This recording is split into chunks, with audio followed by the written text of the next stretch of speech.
அண்மை செய்தியை பார்க்கிறோம். ஆடல் பாடல் நிகழ்ச்சி நடத்த நிபந்தனையுடன் அனுமதி வழங்கி உயர்நீதிமன்ற மதுரை கிளை உத்தரவு பிறப்பித்திருக்கிறது. ஆடல் பாடல் நடைபெறும் உள்ளாட்சி அமைப்புகளின் செயலாளரிடம் 25,000 ரூபாயை மனுதாரர் செலுத்த வேண்டும்.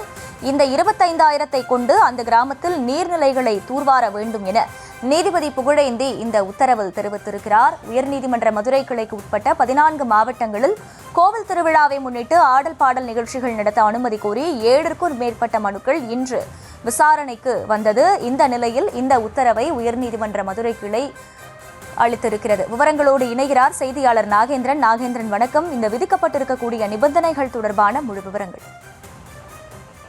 வணக்கம் மகிழா. உயர்நீதிமன்றம் மதுரை கிளைக்கு உட்பட்ட 14 மாவட்டங்களில் கோவில் திருவிழாவை முன்னிட்டு ஆடல் பாடல் நிகழ்ச்சிகளுக்கு நடத்த அனுமதி கோரி 7க்கும் மேற்பட்ட மனுக்கள் இன்று உயர்நீதிமன்ற மதுரை கிளையில் தாக்கல் செய்யப்பட்டு அதன் மீதான விசாரணை நீதிபதி புகழேந்தி முன்பு விசாரணைக்கு வந்தது. அப்போது மனுதாரர்கள் கடந்த பல ஆண்டுகளாக ஆடல் பாடல் நிகழ்ச்சி திருவிழாவின் போது நடத்தப்பட்டு வருகிறது.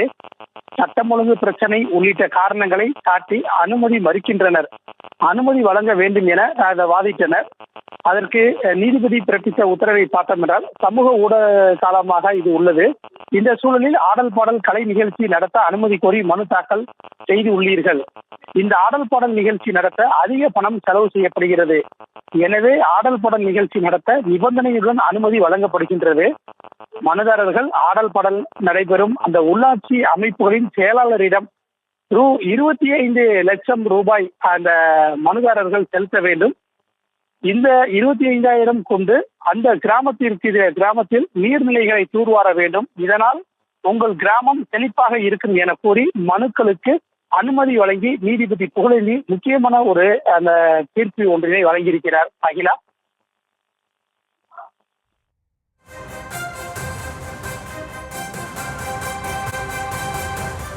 விவரங்களுக்கு நன்றி நாகேந்திரன்.